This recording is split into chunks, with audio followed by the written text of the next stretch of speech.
ಪ್ರತಿ ಬೂತಲ್ಲಿ ಬೂತ್ ಅಧ್ಯಕ್ಷರು ಮತ್ತು ನಮ್ಮ ಕಾರ್ಯಕರ್ತರನ್ನ ಒಂದು ಕರೆಸಿ ಸಭೆಯನ್ನು ಮಾಡಿದ್ದೇವೆ.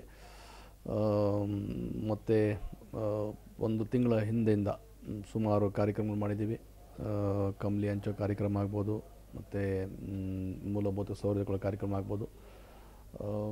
ಸೊ ನಾವು ಸಜ್ಜಾಗಿ ರೆಡಿ ಇದ್ದೀವಿ. ಘೋಷಣೆ ಆಗಬೇಕು, ಕೆಲಸ ಮಾಡೋಕ್ಕೆ ತಯಾರಿದ್ದೀವಿ. ಕಾಂಗ್ರೆಸ್ ಪಕ್ಷ 135 ವರ್ಷ ಇತಿಹಾಸ ಇರ್ತಕ್ಕಂಥ ಪಕ್ಷ. ಸಹಜ, ಒಂದು ಕ್ಷೇತ್ರದಲ್ಲಿ ಸುಮಾರು ಅಭ್ಯರ್ಥಿಗಳು ಇದ್ದೇ ಇರ್ತಾರೆ. ಈಗ ಕಾರ್ಪೊರೇಷನ್ ಎಲೆಕ್ಷನಲ್ಲೇ ಒಂದೊಂದು ವಾರ್ಡ್ಗೆ ಒಂದು 15 ಜನ ಇದ್ದರು. ಅದೇ ರೀತಿ ಒಂದು ಕ್ಷೇತ್ರ ಅಂದಮೇಲೆ ಒಂದು ದೊಡ್ಡ ಫಲಭರವಾದ ಪಕ್ಷ ಮತ್ತು ಒಳ್ಳೆಯ ಕಾರ್ಯಕ್ರಮ ಕೊಡ್ತಕ್ಕಂಥ ಪಕ್ಷದಲ್ಲಿ ಸಹಜ ನಾಯಕರುಗಳು ಎಲ್ಲರಿಗೂ ಒಂದು ಕಷ್ಟಪಟ್ಟದಲ್ಲಿ ನಾವು ಒಂದು MLA ಆಗಬೇಕಂತ ಇದ್ದೇ ಇರ್ತದೆ. ಸೊ ಎಲ್ಲ ಕಡೆ ಇದ್ದಂಗೆ ಇಲ್ಲೂ ಒಂದು ಸುಮಾರು ಜನ ಪೈಪೋಟಿ ಇದೆ. ಹೈಕಮಾಂಡ್ ತೀರ್ಮಾನ ಏನು ಮಾಡ್ತಾರೆ ಅದಕ್ಕೆ ಸಜ್ಜಾಯಿದ್ದೀವಿ ನಾವು. ಯಾರಿಗೆ ಕೊಟ್ಟರೆ ಗೆಲ್ಲೋ ಸಾಧ್ಯತೆ ಅಂತ ಇಲ್ಲ, ಒಳ್ಳೆ ಗೆಲ್ಲೋ ಅಭ್ಯರ್ಥಿಯನ್ನು ಕೊಡ್ತೀವಿ ಅಂತ ಮುಖ್ಯಮಂತ್ರಿ ಹೇಳಿದ್ದಾರೆ. ನಾವು ಅದೇ ರೀತಿ ಅವರ ಹೈಕಮಾಂಡ್ ಯಾರನ್ನ ಕೊಟ್ಟರು ನಾವು ಕೆಲಸ ಮಾಡ್ತಕ್ಕಂಥದ್ದು. ಅದರಲ್ಲಿ ಒಳ್ಳೆಯ ಅಭ್ಯರ್ಥಿ ಅಂತ ನೀವು ಯಾವ ಥರನೂ ಭೇದ ಭಾವ ಮಾಡೋಕ್ಕಾಗಲ್ಲ. ಕಾಂಗ್ರೆಸ್ ಪಕ್ಷದಲ್ಲಿ ಎಲ್ಲರೂ ಸಮಾನತರ ಒಂದು ನಾಯಕತ್ವ ತಕ್ಕಂಥವ್ರು.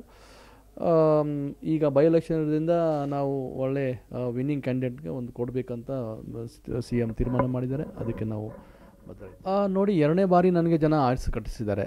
ಅಂದರೆ ಎಲ್ಲೋ ಒಂದು ಕಡೆ ನಾವು ಒಳ್ಳೆ ಕೆಲಸ ಮಾಡಿದ್ವಿ ಅಂತ ಆಯಿತು. ಮಾಡಿದ್ವಿ ಅಂತ ಹೇಳ್ಬಿಟ್ಟು ನಾವು ತಿರ್ಗಾ ನಾವು ಗೆದ್ದುಬಿಟ್ಟಿದ್ವಿ ಅಂತ ಅದು ನಮ್ಮಲ್ಲಿ ಇಲ್ಲ. ನಾವೇನಂದರೂ ನಾವು ಗ್ರಾಸ್ ರೂಟ್ ಲೆವೆಲಿಂದ ಬಂದಿರತಕ್ಕಂಥದ್ದು. ಸ್ಟೂಡೆಂಟ್ ಕಾಂಗ್ರೆಸ್ಸು ಮತ್ತು ಯೂತ್ ಕಾಂಗ್ರೆಸ್ಸು ಮತ್ತು 2ನೇ ಬಾರಿ ಕಾರ್ಪೊರೇಷನ್ಲಿದ್ದೀವಿ.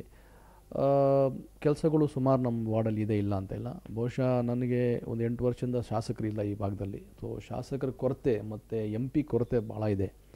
ಶಾಸಕರು ಈ ಬಾರಿ ಬಂದರೆ ಸೊ ನಮಗೆ ಮುಖ್ಯಮಂತ್ರಿಯ ಸ್ಪೆಷಲ್ ಅನುದಾನ ಮತ್ತೊಂದು ಹಲವಾರು ಸ್ಕೀಮ್ಗಳಲ್ಲಿ ನಾವು ಈ ಅಭಿವೃದ್ಧಿಗೆ ನೋಡ್ಬೋದು ಮತ್ತು ಒಂದು ಒಳ್ಳೆ ಯಾವುದೇ ಪೆಂಡಿಂಗ್ ಕೆಲಸಗಳು ಮಾಡ್ಬೋದು.